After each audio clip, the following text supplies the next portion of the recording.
Ayana Taylor, and today I'm interviewing Austin Gage. Hi, thank you so much for having me. Oh my god, thank you so much for being on my channel. You're amazing. I knew I wanted to be on this show when I saw the first couple of episodes. What? Yeah, I was like, I want to be interviewed by you. Aww, thank you so much, because like I did start this, and like I said, I'm doing this in a way to like reach and work with other actors again, people that I've seen and I've worked with and I love to, but it's just like, oh, like I never see you again. So this is a great way for us to revamp this and get to reconnect. So. And so many times when we work on projects, we meet all these actors, but we don't know their whole story. Because it might just be a few hours on set, or wherever we may be in the story working. So this is nice that we finally get to dig deeper. It's so amazing. And get to know each other. That means so much to me. So how do I know Austin? I know Austin. We first met each other working on a People's magazine investigation.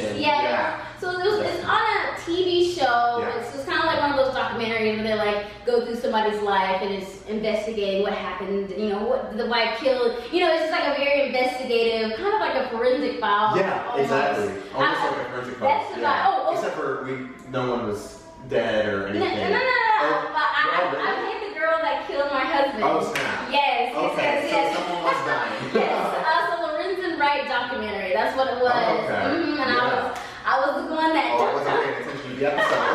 So I did the murdering, but I was a younger version, so I was. And it was TV. It wasn't real life. No, this is a reenactment. I didn't really kill anybody. A reenactment. I'll repeat that again. No, don't take it back.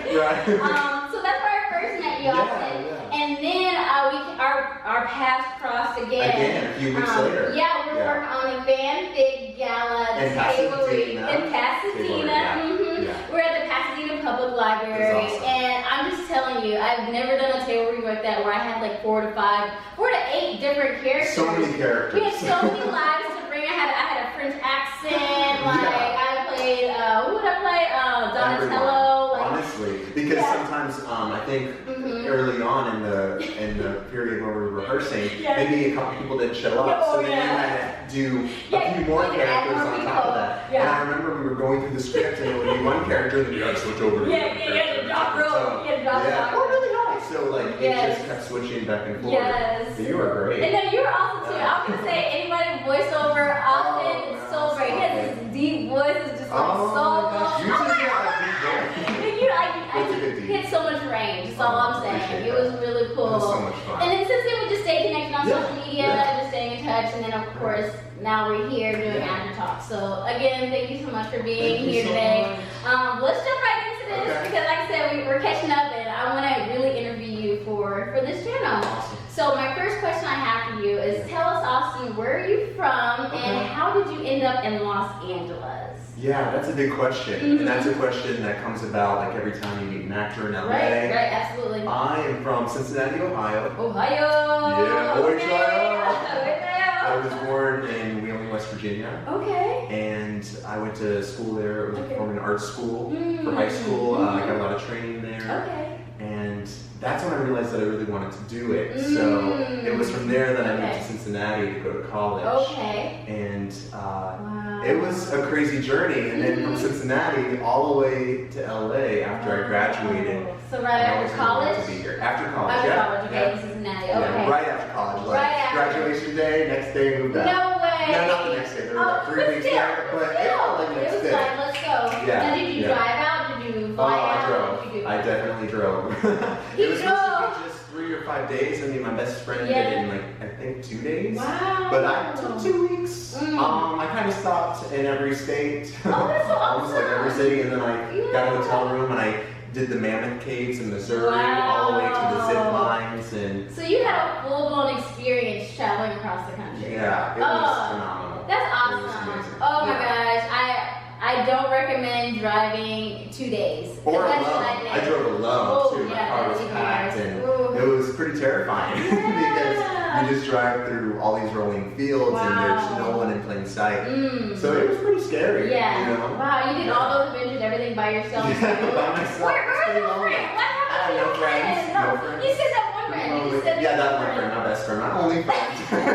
Where was he? He was busy. He was working like 3-4 jobs, you know. Oh, come But I'm grateful for him. Okay. That he supported me on getting out here. That's and good. yeah, we keep in touch pretty regularly. That's good. Yeah. You gotta have that support system. Yeah, that's I love really nice to that. have. Okay, and then another follow-up question on that. So you moved to Los Angeles, you knew right Yes. away. What was the deciding factor? Did you, like, there's New York, there's Atlanta, there's other, there's Tons of other areas. markets. Yeah. Yeah, so what made you decide Los Angeles? So I decided LA because it's where I always wanted to be. As a kid, I went to Disneyland. Okay. And Aw. I love California after going to Disneyland. So I guess I thought LA was like Disneyland, and that acting would be like Disneyland. Right, it's beautiful, wonderful. Yeah, this career is so up and down, so it's not entirely maybe like Disneyland. No, but I enjoy the ride, you know, and that's what it's all I love about. that. You enjoyed the ride. Did not catch that. You enjoyed the ride. That was good. But I always wanted to be in LA because ever since Disneyland, I loved California. This is where a lot of the action is. Yeah, a lot of opportunities. Yeah, so many opportunities. Yeah. And I wanted to be surrounded by actors like Yes, yourself. like-minded people. Yeah, so we could support each other and create and tell stories. Because at the end of the day, it's really the stories we tell, what we have to say about humanity, ourselves, our lives, our place in it, in the world. So I just wanted to have my footprint in the sand be the stories I tell. Yeah. So I knew that I wanted to do that in LA. Oh, we getting deep in here. Y'all you all ready for this? I'm ready. I'm getting ready. That was really neat. That was very powerful. And I just a quick note. He's loved California. I just think it's great for everyone, even if you don't live in California, to just come visit it. Because I remember visiting it my sophomore year. I was a student athlete, and we competed at Azusa Pacific University, and that was my first experience being in California. And I was just like, this is Cali, and it was just like one of those vibes. You just like, wow, it's a whole nother world. Like growing up in Texas my whole life, never really knowing much outside of Texas, but it was just like seeing different place, exploring it. It was just like, wow, California's beautiful, it's amazing, and just the vibe and the energy and the sun, of course. It was just. It was life changing. I remember I'm gonna move back here. I don't know when, I don't know how. I wasn't even pursuing acting at the time, but it was just I knew I had to come back to California. 5 years later, I did it. Yeah, and you did it. And I think one of the hardest things is actually making that move, taking that jump. And that's why that's such a good question. How did you get to LA? How did you get here? Because it's so hard to get here for a lot of people. It is. There's a lot of sacrifice. A lot of people live all these lives before living the actor's life. Exactly. And you get more grounded where you are in your hometown. And it gets harder and harder to move out, to take that risk, to take that jump. To do that and to jump for your dreams. I think it's worth it. And I'm telling you, I was terrified. I'm sure you were terrified too. Leaving Minnesota, leaving stability, knowing I had the security of the job and everything, not knowing what was out here, that was terrifying. But I got here, I did it, and I'm so thankful for it. I'm so thankful for taking that plunge. Was there one moment for you where you were like, I have to take that jump? I'm sorry, turn it around. I do need to do this interview. I do need to do this interview at some point. But you said, what was that one click for me? The one click for you where you were just like, I have to move. Was it just a sign that you drove past? Well, it was crazy because I was already making plans to move January of 2019. But I had a coach that was kind of encouraging me. She was like, no, you need to move now. You need to go before pilot season ends. It was September-ish or it was more August, and she was like, you need to go, you need to get in front of it, you need to get in front of people and really pursue. So it was just oh my God, maybe you're right, maybe I need to get in now. So I was making the plan, but it wasn't until she was like, you need to get out there, you're talented, you're great, you have so much offer, just get out there. And it worked out because Alex also needed a job too, and he got a job right away, so it worked out to where it's just okay, this is moving so fast, but it was just it's time to do it. And that's the thing too with my sales job. I was I love the sales job. I love what I was doing. I know I was providing a lot of value for my customers and my team, but it was just I have to do as best. I have to do as best for myself right now. And then if sales works out down the road, I'll go back to it. But it's just I needed to make this decision for Ayana. You needed to feed your soul. I need to feed my soul. And you fed your soul with the art. Yes. Yeah. Scary. It's so ambiguous. It's just what does that even look like? What am I gonna do? As a creative.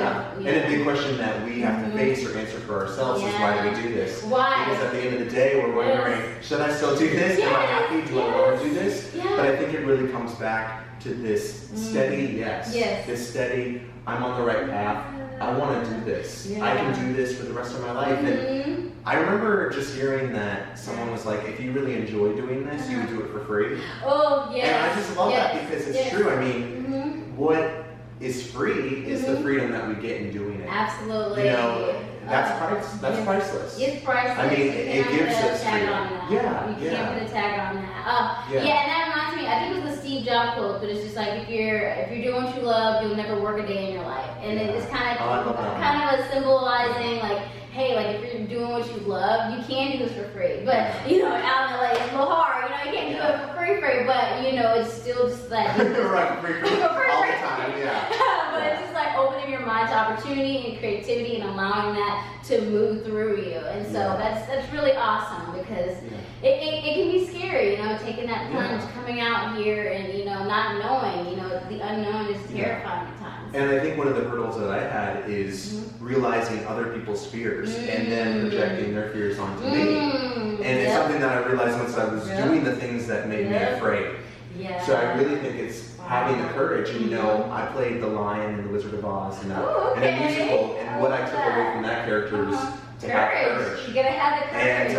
And that extended into my life, my personal life, and professional. Because there's so much that's unknown about the future, but I really think that you can kind of fill in those blanks, some of those the voids or the emptiness that's out there with how you fulfill yourself and doing the things that make you feel full and that feed your soul.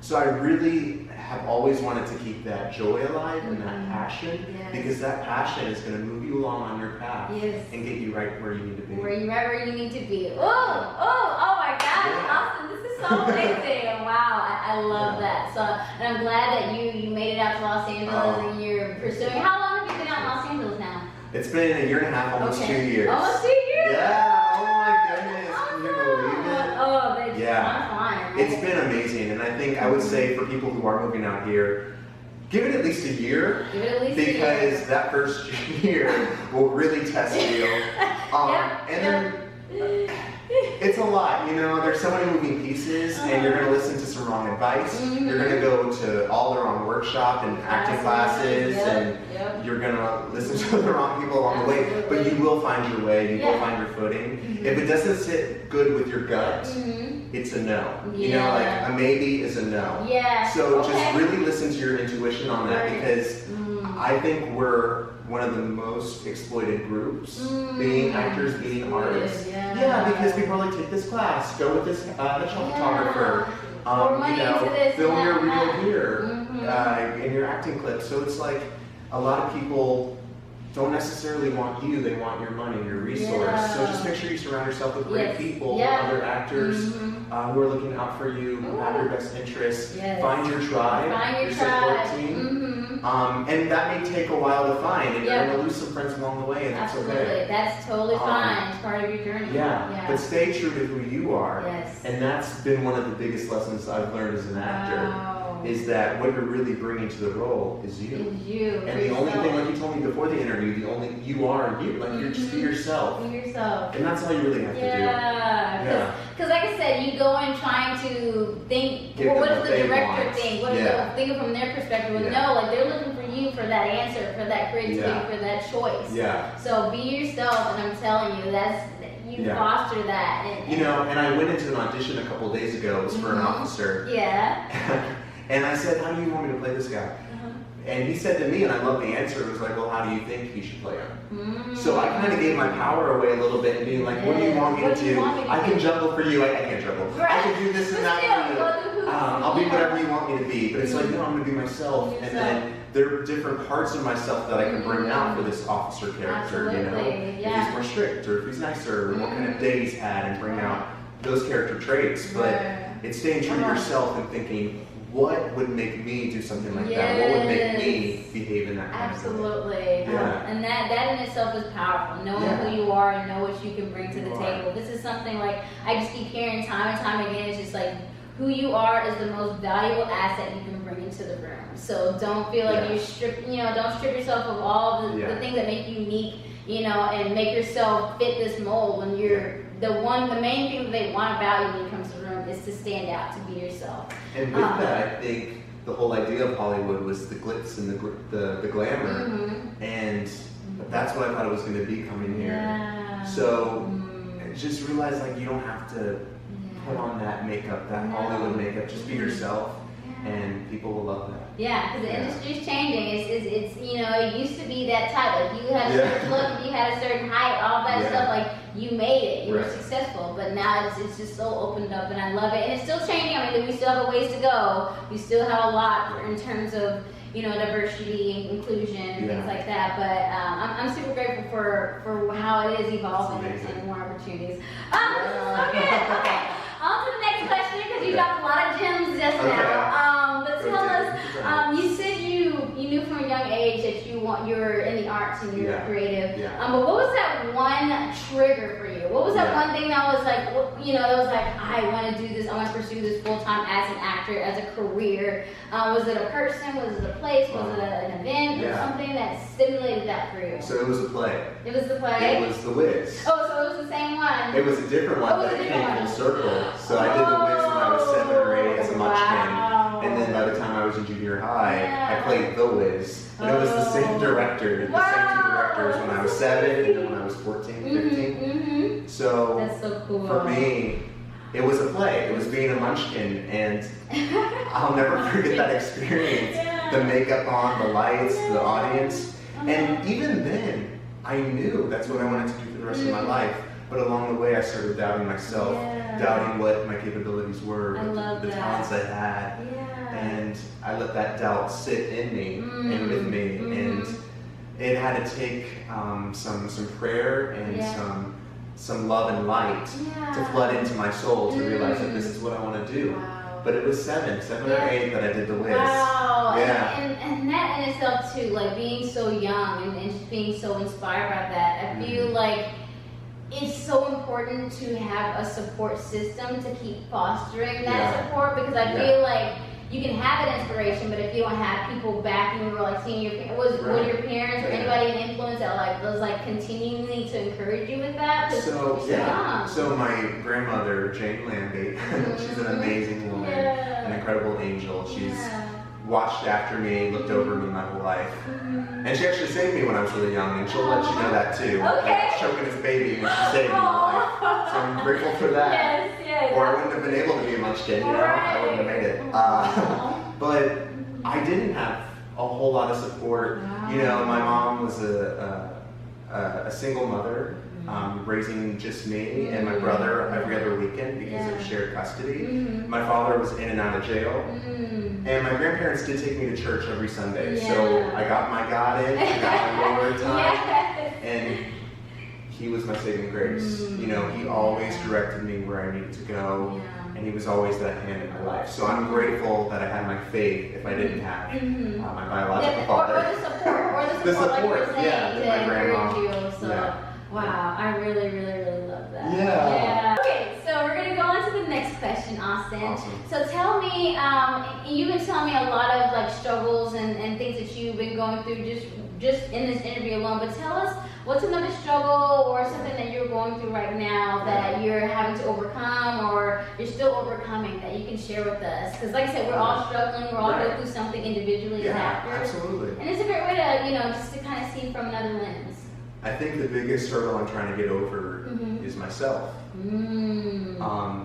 I feel like I get in the way a lot of my potential and my growth, and I see an opportunity, I see a door open, and then I close it myself. Oh, in what way? How do you So, are you talking about self-sabotage, or are you talking more so about... Okay. Okay. I think I put so much on my schedule, things I want to accomplish, things I want to do, scripts I want to write, people I want to meet, casting directors I want to meet, plays I want to read, short stories I want to tell, books I want to write. Just so many projects that I get bombarded by it all, and then I think, oh, I don't want to do any of that. Or I procrastinate.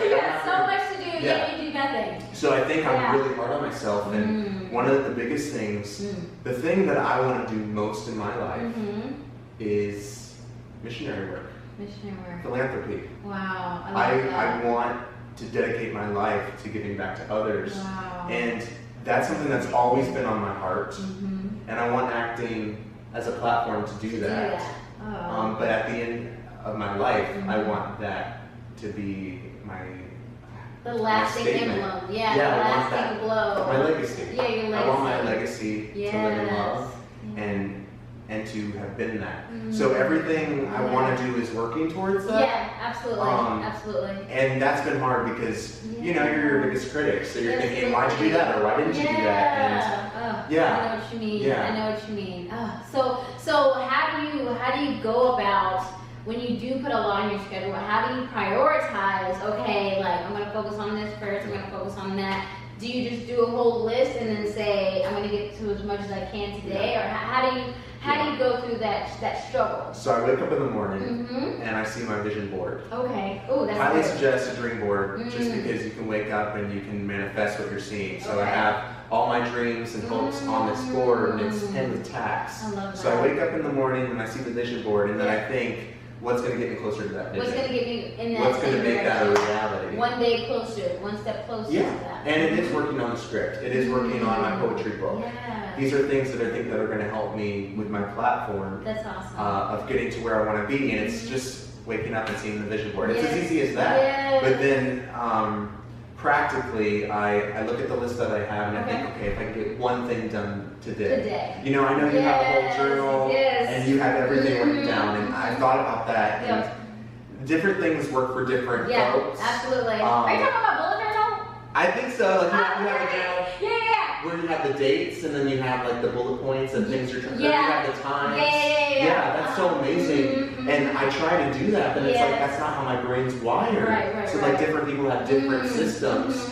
And I'm still trying to figure out what that system is for me. Okay, so not necessarily writing it all down. Is it more so just like, okay, like this? I'm doing this one thing today. This one thing. And I'm telling you, more times than not, that one thing out of all the stuff, it's a domino effect. I said that earlier. It's just like one of those things you continually do it, and then you'll you check that box and be like, man, like I got that thing today. Maybe I can do 2 tomorrow, or keep it 1. And you're like, okay, I did my first thing. Maybe I can tackle this one. So I love that. Just waking up, seeing a vision board, knowing, okay, I'm gonna try to accomplish one thing today. That's really amazing. But like I said, it's a struggle. Just prioritizing your time, making sure that you are focusing on what's kind of putting first things first. Like what's the priority? What's taking precedence? Because that's something I am struggling with as well, because there's stuff that I have to do that's urgent, like I have to work on a scene, I have to, rehearse with my partner. But then there's the stuff that's important, but they're not as urgent. So it's like maybe writing that. The stuff that I know I need to be doing, like putting my Dima reel together, making sure all the stuff that's important to do, but it's not urgent. Like if I don't do it right now, like the world's not going to end. It's not like I'm in class right now. I need to put a scene up. Exactly. Like I'm next to go. Exactly. Or I'm at a showcase. Exactly. So that's my struggle, where I feel like a lot of pressing things that consumes my time right then, and then I never get to doing the stuff that I actually that's gonna propel my career forward. So maybe that's the more business side of it, like getting my resume updated, getting all these little things that I need to do that are gonna highlight me in the best market. And I will say with that, it's really what you're feeding yourself, and it's like we watch so much content that's out there, and it's like we should watch more content that helps us, that gives us positive affirmation. So like I meditate, but then I've been listening to this YouTube video that's about Hollywood successful actors giving advice, and I think it's like 2-3 hours long. So I let that play in the background, and there's a lot of really good advice about like how they struggled and some of the struggles they went through and how they overcame them. So one of the ways that we can learn is by experience, or by a story, by someone else's story. Being inspired and seeing what they did. And it's funny you say that, because I just recently posted on my Instagram story, like I asked 4 questions, like what's my personality? I love that. What type of roles do you see me in? What type of, what's your impression of me? What was the other one I asked? It was just like, yeah, just different questions about what your perception of me, because more times than not, you're trying to figure out where you see yourself. And I got some really insightful, notes of like the roles that I could play, that people can see me playing, and then, building my headshots around that, building my, how they see you. Oh yeah, that one was a celebrity, like celebrity impression. I was like, I know who you are. But it's like seeing those success stories of those celebrities, what they did to make it, and then following their path. Like I love Viola Davis. She's someone I love. And I'm so inspired by her. And so just hearing her story and all the stuff that she had to go through to be where she is now, it's just like, it's really empowering. It's just like you have to put in that time and do the research too. And I think if you want to be successful, you have to live successfully.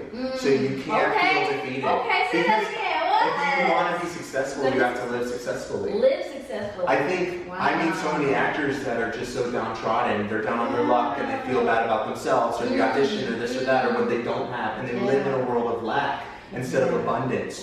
You have to open your mind and live in a world of optimism, because that's how change comes about. Not only change with your career and the success you can have there, but just in changing other people's lives. Making an impact in their life. You never know the effect you're gonna have on someone that day. Like I needed you to say, like, you can do it that one day. You know, I wasn't feeling it. I know you weren't feeling it, but that encouragement, that optimism goes a long way. Today, someone sent me this message, and I was just overwhelmed because. Whenever I see them, I try to be as joy-filled as possible and smiling and just, and they're usually pretty sad, down on their luck.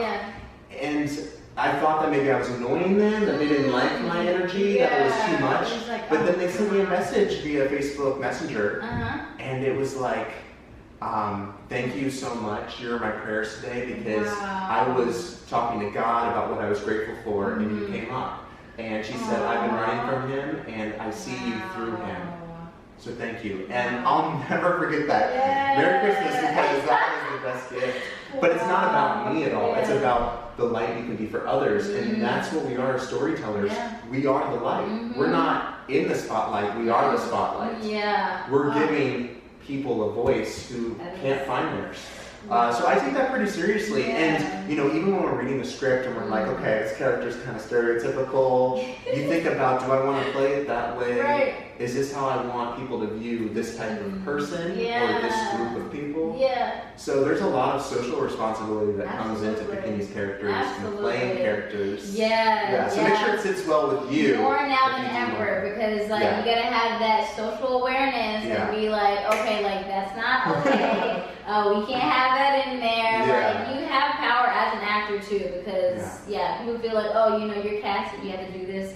No. Especially if you're on set and someone tells you to do something that makes you completely uncomfortable. I know you can feel paralyzed, that you don't want to say anything. You don't want to get fired. But just listen to that soul and gut, because if it's not right, then it won't sit with you, and then you need to say something. Exactly. Speak up for yourself. Absolutely. Oh, this is so good. I just like, there's just so much that I'm just absorbing. I'm absorbing all the great. Take the energy. I'm just like soaking it up. Okay, so my last question I have for you, and you've given us so much advice. I hope you guys are taking notes, because I'm gonna go home and watch this and be like, I take notes from you. And you, because I just see you out in real life, and then I'm taking notes on you. Absolutely. But what is some advice? What is a tip? What is something, a little golden nugget that you can give to another actor or someone who's pursuing their dreams to help them live to the fullest? Something, maybe something like you're like, oh, I wish I'd known this, or just something to encourage them with. I think part of what you said, how can they live their life to the fullest? You're like, what I said that was good. What was that nugget? Your nugget was that you should live your life to the fullest. Because we're a full-fledged human being, and we're living this human experience. And I think what helps with acting is having those experiences to portray, to showcase. So do things on your bucket list. Go skydiving. I'm not saying jump out of a plane without a parachute. I'm not saying like do something that puts you in danger. But do the things that you've always wanted to do. The things that scare you, the things that will make you feel alive, most alive. I love that. And I think in that, you'll find your truth, and then you're able to live authentically through the character and give a truthful depiction. Absolutely. And I think that just goes hand in hand with what we've been talking about this whole time, where you, as an actor, as someone who wants to bring something to the character, making sure that you have that depth and that life, that real life flowing through you, so that when they do ask you to do something, it comes organically. It's like taking those choices, being who you are, and all that your story is, and channeling that into your work. That is so powerful. And then you have something to say. You have something to say. You have an opinion. You have thoughts. Just because we all do, and we think that maybe this character is one-sided, or it's just a page, it's just a copy, a script that you're reading lines, but there's a whole human being in that paper. A whole human being in that 3 sentences that's on that page, and you can bring that life to it. And I love what you say about live fully, because I just feel like when it comes to our experience and the journey that we're taking, and I mean, you don't have to be an actor to take note of this, because when you're living your life fully, I mean, I feel people say like, live fully, and like, what does that even look like? What does that mean? What is the essence How of do I living do that? fully? Right. But I think it's just the simplicity of, seeing your life, being yourself, seeing your life for what it is. I feel like more times than not, people get comfortable, with the 9 to 5. And if you do the 9 to 5, that's fine, but get comfortable doing something or getting wedged into something, and they just believe like, this is the life that I have. When it's not. This is the one life that you have. Once this life is over, there will only be what's left of you for people to talk about. And that's how you live forever. And that's how you live forever. And it's not even about, how do I make myself memorable? It's just like, how did Austin, how did Ayana do all that she and he did to be fully present in the day-to-day? And I feel like I lived a lot of my life being very goal-oriented, like, I need that. I need to be here. Because it's a benchmark. It shows that I reached this level of my career. I have something, I am important. I have this. It validates me. It gives me that validation, but just knowing, like, you don't need to accomplish things. You don't need to have these things, like, you just have to live your life. And if you're doing what you love, and if you're not doing what you love, if you're not doing what you love, I just highly recommend just getting a piece of paper, writing down 10 to 20 things that you love to do. And I'm telling you, in that list, more times than not, there's going to be that thing that's like, man, like, what if I just pursued this? What if I gave my whole life to this? How much fun would I have? And I guarantee you, that's you living your life fully, because you're seeing what's on your life, you're seeing the stuff that you love to do in your life, and you commit to that. And I'm telling you. And when you look back on your life, what will people say about you? But most importantly, what will you say about you? What will you say about you? What will you say about you? At the end of the day, you don't want to be sitting at the deathbed and be like, man, what if I did that? What if I tried to play the piano? What if I just didn't hear, what if I just ignored what my mom said about being a failure and just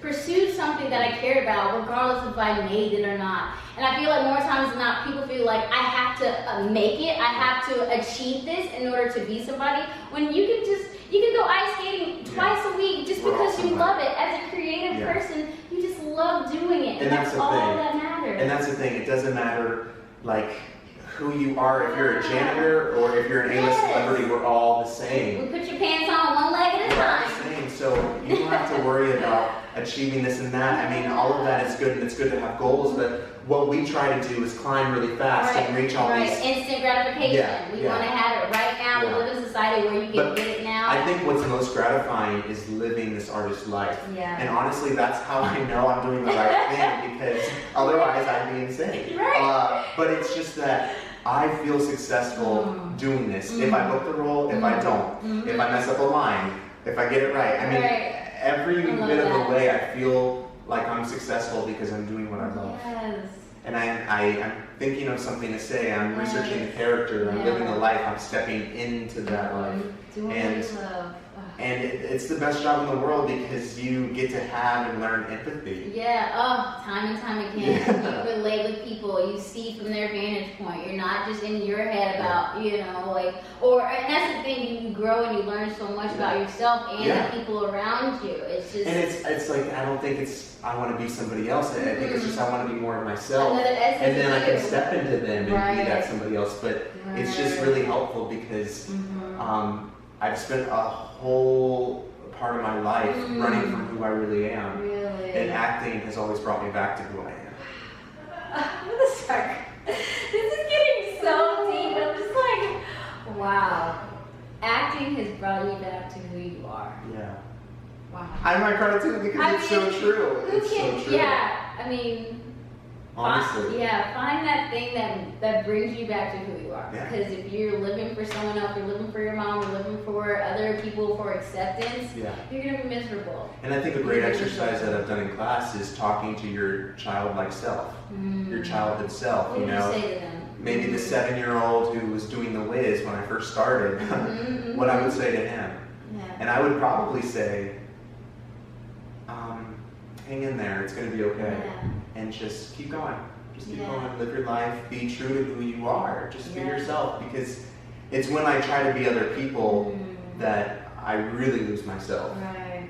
So acting has helped me to find who I am. Yeah, I definitely feel like in my younger years, I was someone who was like a people pleaser. I didn't want to say the wrong thing. I wanted to make sure. Your life. You would suppress my your voice feelings, because I don't want to hurt their feelings. I don't want to say the wrong thing and make them feel uncomfortable. But it's just like I realized I was only hurting myself because I wasn't really tuning into who Ayana really was. I was trying to fit this mold. I was trying to be the best for what? For what? Like, I wanted to be at the top, but for what? Like, what friendships could I have fostered more? What, you know, who could I have connected with in my past? I think about that sometimes. I was like, I was very competitive. I was very go-getter. I was very I'm still type A, but it was just like I was so goal-oriented. I was like, I need to check this box. I need to get this scholarship. I need to get this. And it was just like, but why? Yeah. And as an actor, as a human being, I want to book this role. I want to get this series. You know, I want to advance my career. But why? But why? What are you doing it for? Who are you doing it for? Yourself? Or so that way you can have that accolade? Is that really going to make you happy? Because once you get to the top and you're just making money, does that make you happy? And no, because I mean, I made money. You know, I was very stable in the career before I chose this. And I'll tell you what, it did make me happy. It made me satisfied, and it made me pretty comfortable, but it never made me alive. No. Yeah, this makes me alive, and you know, there's not a lot of money right now, but it feels like it's millions. It feels like it's just because you're doing what you love. Riches galore. It comes back to full circle because you're doing what you love. Yeah. So like I said, I'd say the most important question for an actor, I'm not going to remind you school, but it's just with life. The most important question is why. Why do I do this? Why do I wake up every morning doing the job that I do every day? Is there a reason why you do it? If there's not, sit down, write down why it's not, because you need to find your why. If you don't know your why, you know it's gonna be hard to find it. But I encourage you guys to do your due diligence and find out the why you live the life that you do. And if you don't like it, why are you still doing it, and what can you do to make that change? And I'll say one more thing, and then we'll wrap it up, because I feel like there's this mentality of like sunk cost fallacy. Like, okay, I've already invested so much time. I've already worked at this job for 20 years.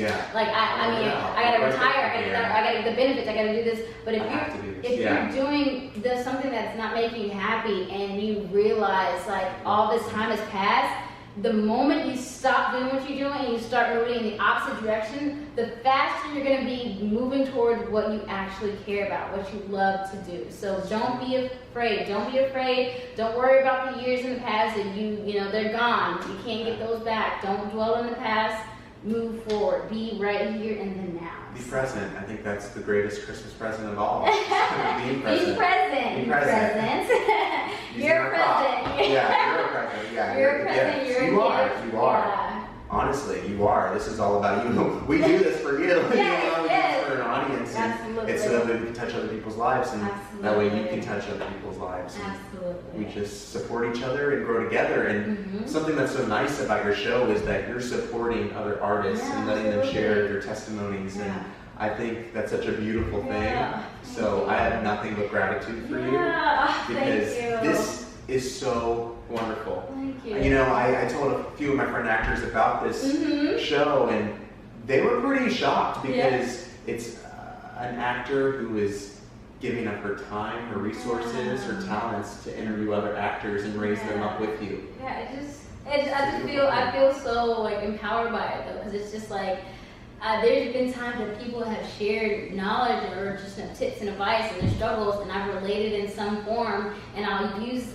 what they said to go into an audition and just to be my full self. So it's just like I did this for other actors, for other people, but I'm realizing like I'm getting so much out of it in terms of just like getting to know these people and their life, and it's coloring my lens and how I view the world. So I'm super grateful. It came back to you. Yeah, it came back. And it's like what you give out will come back. So if you're putting in all that time into your career and you're not happy with crunching numbers of the computer, you're putting all that time into it. So you're getting maybe the good paycheck, but you're not getting what will fill you emotionally and spiritually and every way that way. So it's just amazing that the things that you think to do, if you follow them through, you'll find that success. You'll find that success. Yeah. And I think this is a great way to put a button on this interview.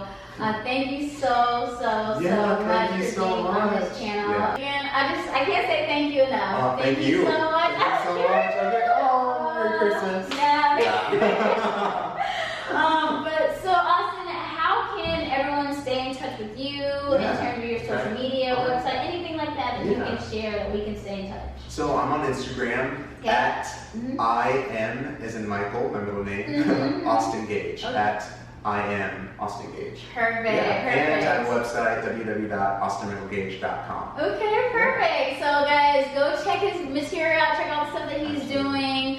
And then you're up on IMDb too. On IMDb, check me out. Yeah. Oh, I love that. I love that. And I'll have all this information below, so make sure that you click down there and see all in the description box. Yes. And thank you guys again for listening and watching this video. I hope you got so many golden nuggets and gifts and presents under the Christmas tree. Don't you forget. I hope you got so much out of this, because I know I did, and it was just really great talking with you, Austin, and catching up as well. So guys, if you like this, make sure you like it, make sure you subscribe, make sure you share this with someone who needs a gift, who needs this present, you know what I'm saying? Thank you guys again. Have a lovely day. All right, bye.